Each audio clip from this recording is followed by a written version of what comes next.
नमस्कार।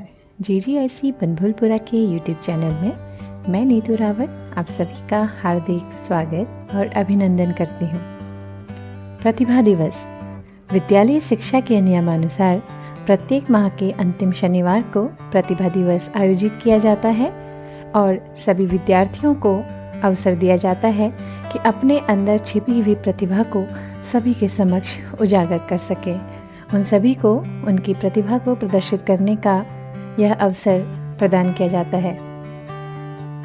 मई 2023 का प्रतिभा दिवस विभागीय निर्देशों के अनुसार 26 मई 2023 के दिन आयोजित किया गया।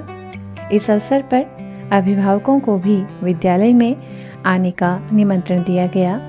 इस कार्यक्रम का मुख्य उद्देश्य अभिभावकों और बच्चों को समर कैंप जो कि विद्यालयी शिक्षा के द्वारा गर्मियों की छुट्टियों में सभी बच्चों के लिए चलाया जा रहा है, इसके संबंधित जानकारी सभी को देना था। आदरणीय प्रधानाचार्य श्रीमती सविता श्रीवास्तव मैम के कुशल दिशा निर्देशन में कार्यक्रम प्रभारी तथा कार्यक्रम के संचालनकर्ता श्रीमती भारती भट्ट मैम के द्वारा बहुत ही सुंदर तरीके से इस कार्यक्रम का आयोजन किया गया। श्रीमती सुमन बरगली मैम के द्वारा समर कैंप की जानकारी बच्चों को दी गई।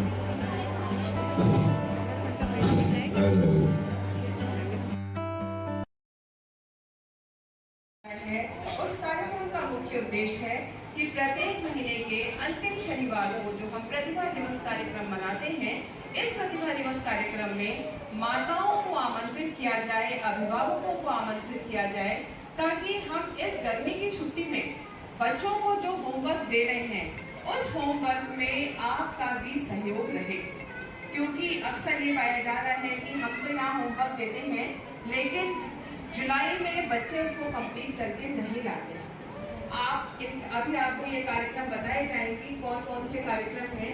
इस कार्यक्रम में यदि आप बच्चे को प्रतिभा कराएंगे तो हो सकता है कि बच्चे के अंदर की एक नई प्रतिभा जिसका ज्ञान आपको नहीं है वो उभर कर आपको दिखाई दे। इसमें जो भी कार्यक्रम है इसको आप ध्यान से सुनेंगे और इन गर्मी की छुट्टियों में समर फन के नाम से जो ये विभागीय कार्यक्रम आयोजित किया जा रहा है, इस कार्यक्रम से आप भी परिचित होंगे और अपने बच्चों को भी लाभान्वित करने का कार्य करेंगे।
समाज के बारे में सीखें, परिवार में मूल्यों को सीखें और संस्कृति को अपनी आगे बढ़ाएं।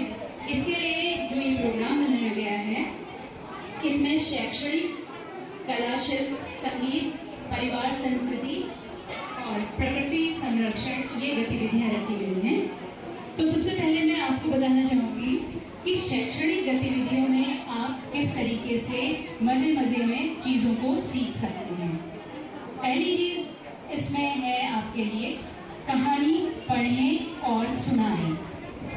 तो आप इन हिंदी पढ़ना चाहते हैं, अंग्रेजी में पढ़ना चाहते हैं या उर्दू में पढ़ना चाहते हैं, कहानियों को पढ़ें और अपने से छोटे बच्चों को या बड़ों को भी अगर सुनाना चाहते हैं तो उन्हें सुनाएं। इसमें आपके पेरेंट्स, आपकी माएँ खास तौर पर आपकी मदद कर सकती हैं। चाहे तो आप पढ़ें या फिर अपने मम्मी लोगों से या दादाजी से, नाना जी से कहानियाँ सुन कर के उनसे कुछ सीख सकते हैं। तो पहला आपका जो एक्टिविटी है वो कहानी पढ़ें और सुनाएं। दूसरी एक्टिविटी है सुनो और लिखो। सुनो और लिखो, जैसे कि आप समझ रहे हैं इस बात को कि इसमें आपको कहानियाँ या कुछ भी चीज़, कोई भी घटना या कोई एक रोचक वाकया आप अपने बड़ों से या अपने साथियों से सुन सकते हैं और उसको अपने शब्दों में लिख सकते हैं। इससे आपकी जो है सीखने की, सुनने की और समझने की शक्ति बढ़ती है। एकाग्रता का भी इसमें आपका इजाफा होता है। तीसरी आपकी इसमें जो एक्टिविटी है वो है मेरी रचना। मेरी रचना, इससे आप क्या समझते हैं बच्चों? क्लास 6 के बच्चे थोड़ा सा इधर ध्यान देंगे। मैं ये देखना चाह रही हूँ आप कितना सुन रहे हैं मेरी बात को। मेरी रचना में आप क्या करेंगे?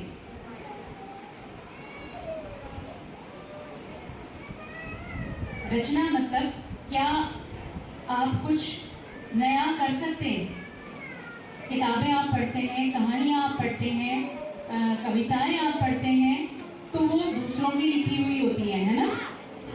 तो आप अपनी कहानियाँ लिखें, अपनी कविताएं लिखें, अपने जो है वृत्तांत लिखें, रोचक वृत्तांत या दैनिक डायरी जिसे हम कहते हैं, वो भी आप लिख सकते हैं।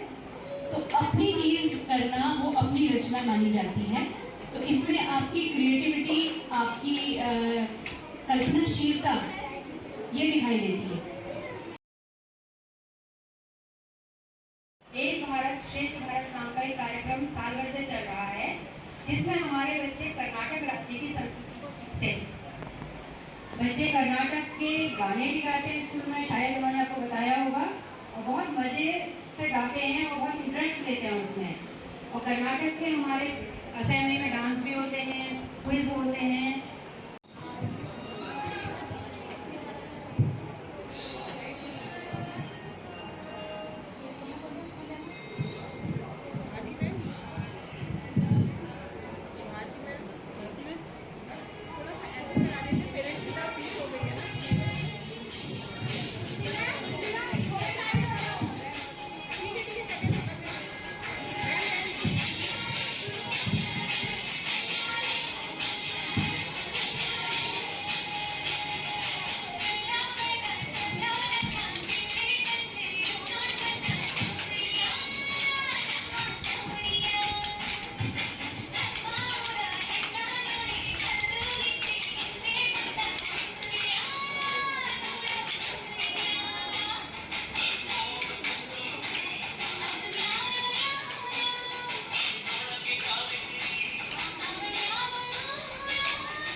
तो इसी जोश को आगे बढ़ाने के लिए जो हमारा समर फन कार्यक्रम है उसमें मैं थोड़ा आपको आगे बताऊंगी। बच्चों, आप लोग जानते हैं कि हमारी संस्कृति में, जो हमारी संस्कृति है उसके अंतर्गत हमारी भाषा, हमारे रीति रिवाज, हमारे गीत, हमारे नृत्य, हमारा भोजन सब कुछ आता है। तो हम अपनी संस्कृति को जानें और खास तौर पर आप छोटे बच्चे अपनी संस्कृति से जुड़ें और उसको आगे बढ़ाएं। इसके लिए भी समर्पण कार्यक्रम में प्रयास किए जाएंगे और ये प्रयास आपको करना है। इसके लिए भी कुछ एक्टिविटीज जो हैं वो रखी गई हैं, जैसे कि अपनी भाषा का कोई गीत या लोकगीत सीखना। आप अपनी भाषा या किसी दूसरी भाषा का भी लोकगीत या कोई भी गीत सीख सकते हैं।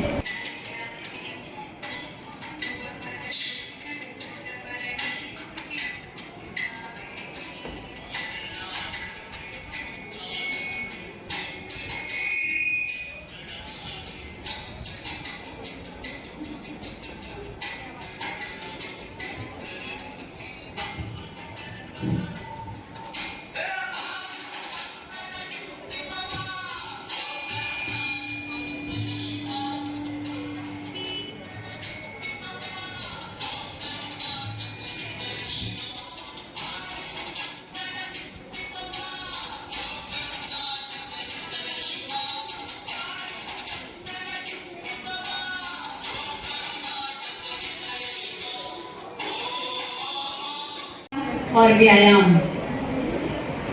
तो ज़्यादातर बच्चे क्या करते हैं कि छुट्टियां पड़ गई, चलो अब सोते हैं 8 बजे तक 9 बजे तक, करते हैं ना? क्यों? इनकी मम्मियों से मैं पूछना चाहूँगी, यही करते हैं? यही करते हैं ना?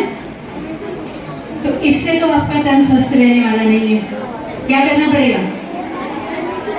सुबह जल्दी उठना होगा, ब्रश करना होगा, नहाना होगा और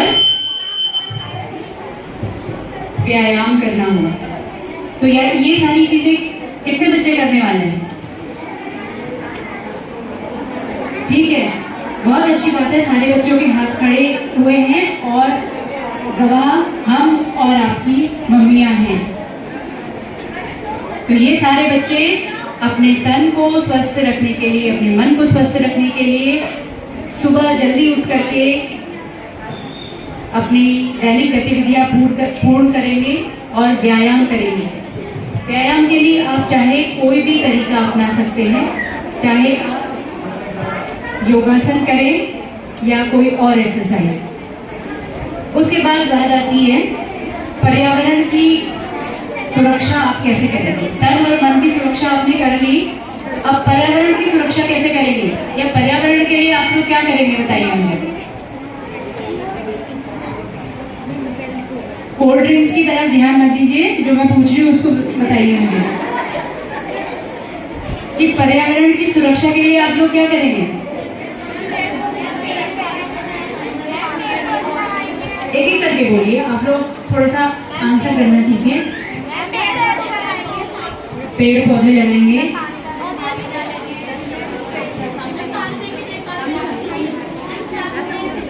साफ सफाई रखेंगे, पौधों को पानी देंगे और बहुत अच्छी अच्छी बात आपने बताई। ये सारी चीजें आप पर्यावरण के लिए कर सकते हैं कि आप छोटे छोटे पौधे लगाएं, बड़े अगर ना लगा पा रहे हैं तो छोटे पौधे लगाएं और उनकी देखभाल करें। लगाने से कुछ नहीं होगा, अगर आपने उनको पानी नहीं दिया तो थोड़े दिनों में वो मर जाएगा, है ना? तो आप देखेंगे कि आपका उस पौधे के प्रति लगाव हो रहा है। इसके अलावा जो छोटे पशु पक्षी आपके आसपास आते हैं उनके लिए भी आप कुछ कर सकते हैं। जैसे आप पक्षियों को देखते हैं, गर्मियों में आपने पक्षियों को देखा है? क्या होता है? हाँफते हुए देखे हैं पक्षी? जब उनको बहुत गर्मी लगती है तो चोंच खोल करके हाँफ रहे होते हैं, तो यानी उन्हें बहुत गर्मी लग रही है। तो जब किसी को गर्मी लगती है तो आप उसे क्या देते हैं? पानी देते हैं। तो ये आप अपना नियम बना लीजिए कि पक्षियों के लिए दाना और पानी आप जरूर रखेंगे।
माना जाता है।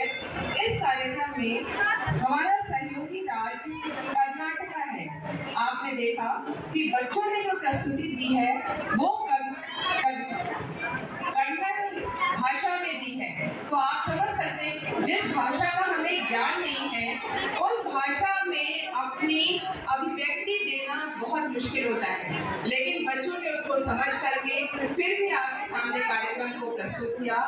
इसी के साथ जो आज का कार्यक्रम हुआ है जिसमें आप अभिभावकों को यहाँ बुलाया गया है, उसका मुख्य उद्देश्य ये था कि हमारा समर फन प्रोग्राम जो है उसमें बच्चों को इस ग्रीष्मावकाश में पढ़ाई के साथ साथ अन्य क्या गतिविधियां करनी है इससे आपको भी अवगत कराया गया है। और मुझे पूरी उम्मीद है कि आप हमारे बच्चों को इस कार्यक्रम में जो प्रोग्राम यहाँ पर कराया गया है उस कार्यक्रम में आप अपने बच्चों से समय समय पर पूछेंगे कि तुम इसमें से कौन सा कार्यक्रम कर रहे हो, और मुझे लगता है कि हर बच्चा किसी एक कार्यक्रम में प्रतिभाग करेगा तो हमारा आज का ये कार्यक्रम सफल माना जाएगा।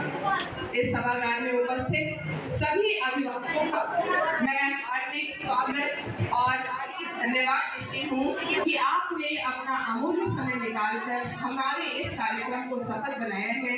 आप सभी अभिभावकों का बहुत बहुत धन्यवाद। इसी के साथ यदि कोई अभिभावक अपनी कोई बात कहना चाहता है तो मैं आपको सादर आमंत्रित करती हूँ। कोई भी अभिभावक किसी भी तरीके के विचार यहाँ रखना चाहते हैं तो मैं सादर आमंत्रित करती हूँ। और सभी कार्यक्रम के साथ पढ़ाई भी होनी चाहिए, ये बहुत ज़रूरी है क्योंकि हमारा विद्यालय आने का उद्देश्य बच्चों का मेन पढ़ाई ही है, लेकिन पढ़ाई के साथ साथ अन्य गतिविधियों में प्रतिभाग करना भी बच्चों को आवश्यक है। और मैं आप सभी अभिभावकों को आश्वस्त करती हूँ यदि आपका सहयोग मुझे मिला तो विद्यालय में जितनी पढ़ाई होती है अगर बच्चा उसको अच्छी तरह से करे तो वो उसके लिए पर्याप्त है। इसके अतिरिक्त सभी शिक्षिकाएं बच्चों को हमेशा से कहती हैं कि अगर किसी विषय में किसी चीज में कोई भी समस्या है तो आप कक्षाओं के अतिरिक्त भी आकर पूछ सकते हैं। इसके साथ ही आपसे मेरा एक निवेदन रहेगा कि आप जब बच्चा घर जाता है एक बार सिर्फ उससे ये पूछ लीजिए कि आज क्या पढ़ाई हुई है। अगर आप इतना भी बच्चे से पूछेंगे और क्या होमवर्क मिला है इसको पूरा करके ले जाओ तो शायद हमारी 80% की सफलता यहीं पर हो जाएगी कि आप अभिभावक अपने बच्चों का इतना ध्यान दे रहे हैं। क्योंकि मुझे ये कहते हुए बहुत खेद हो रहा है कि यहाँ पर बच्चों को जो भी काम दिया जाता है, जो नियत तिथि होती है उस तिथि पर बच्चे एब्सेंट हो जाते हैं, विद्यालय नहीं आते हैं। तो अगर वो पढ़ाई से ऐसे अपना मुंह मोड़ेंगे हम अपने परीक्षा फल को ऊपर नहीं पहुंचा पाएंगे। इसलिए आप अभिभावकों से मेरा ये विनम्र निवेदन रहेगा कि आप थोड़ा सा बच्चों से बस इतना पूछ लें आज क्या पढ़ाई हुई है, क्या होमवर्क मिला है और इसको कंप्लीट कर दें। कल हमारा उत्तराखंड बोर्ड का परीक्षा फल घोषित हुआ है। मुझे आपको ये बताते हुए बहुत हर्ष हो रहा है। कक्षा 12 का हमारा परीक्षा फल 91% रहा है। इसमें हमारे शिक्षिकाओं और बच्चों दोनों ने बहुत मेहनत की है और जिस बालिका ने हमारे यहाँ टॉप किया है उसके 86.6% मार्क्स आए हैं। तो उस बालिका को भी समस्त विद्यालय परिवार की ओर से, अलैना नाम है बच्ची का, विद्यालय परिवार की ओर से उसको बहुत बहुत बधाई है। कक्षा 10 में कक्षा 10 में राफिया ने टॉप किया है, उसके 80% मार्क्स आए हैं। लेकिन कक्षा 10 का हमारा परीक्षा फल बहुत अच्छा नहीं रहा है, जिसकी वजह यह है कि वही बच्चे अनुत्तीर्ण हुए हैं जो लगातार विद्यालय में अनुपस्थित रहते हैं। यदि आपके संज्ञान में होगा, ये बच्चे सिर्फ 4 दिन विद्यालय आते हैं, फ्राइडे सैटरडे ये बच्चे बिल्कुल घर बैठ जाते हैं। तो आप अभिभावकों से मेरा ये निवेदन है कि कृपया अनावश्यक रूप से बच्चों को घर में बिल्कुल भी ना रहने दें। अगर वो बच्चा स्कूल आता है तो कुछ ना कुछ सीखता है। तो हमारे हाई स्कूल के परीक्षा फल को परीक्षा है, लेकिन हमें इससे ज्यादा की उम्मीद थी और इस उम्मीद में हम तभी सफल हो पाएंगे जब आप अभिभावकों का हमें सहयोग मिलेगा। आपका सहयोग हमें बस इतना ही चाहिए कि आप बच्चे की पढ़ाई घर में पूछें, होमवर्क करवाएं और अनावश्यक रूप से बच्चे को घर में बिल्कुल भी नहीं रुकने दें। कोई कोई भी ऐसी स्थिति नहीं है जिसमें बच्चा उत्तीर्ण नहीं होगा, क्योंकि जब कोई बच्चे कमजोर भी होते हैं तो जब वो बच्चा हमारे टच में रहेगा तभी हम उस बच्चे के साथ अलग से मेहनत कर पाएंगे। अगर बच्चा घर ही बैठेगा तो हम भी अपनी रुचि कब तक दिखा पाएंगे, क्योंकि हमारे पास इस समय विद्यालय में लगभग 1050 बच्चे हैं। 1050 बच्चों में यदि सभी अभिभावक अपने बच्चों का ध्यान दे दें तो हम फिर विद्यालय के परीक्षा फल को ऊपर ले जाने के लिए और अधिक प्रयास कर सकते हैं। तो आज के इस सभा में उपस्थित समस्त अभिभावकों को समस्त विद्यालय परिवार की ओर से बहुत बहुत धन्यवाद देना चाहती हूँ कि आपने आज इस कार्यक्रम में पधार कर कार्यक्रम को सफल बनाया है। और आप लोगों से भविष्य में भी ये उम्मीद करूंगी कि जब भी आपको ऐसे कार्यक्रम में विद्यालय में बुलाया जाए आप आए और आपके बच्चों में इन प्रतिभाओं का विकास किया जा रहा है उनका आप अवलोकन करें, तभी आप अपने साथ साथ किसी और को भी बता पाएंगे कि अब हमारे राजकीय विद्यालय बच्चों के लिए कितना प्रयासरत है, बच्चों के लिए शिक्षा विभाग के द्वारा कितने कार्य किए जा रहे हैं ताकि सभी बच्चे पढ़ें और सभी बच्चे बढ़ें। इसी उम्मीद के साथ कि आपका हमें सहयोग मिलेगा मैं इस कार्यक्रम के समापन की घोषणा करती हूँ। बहुत बहुत धन्यवाद।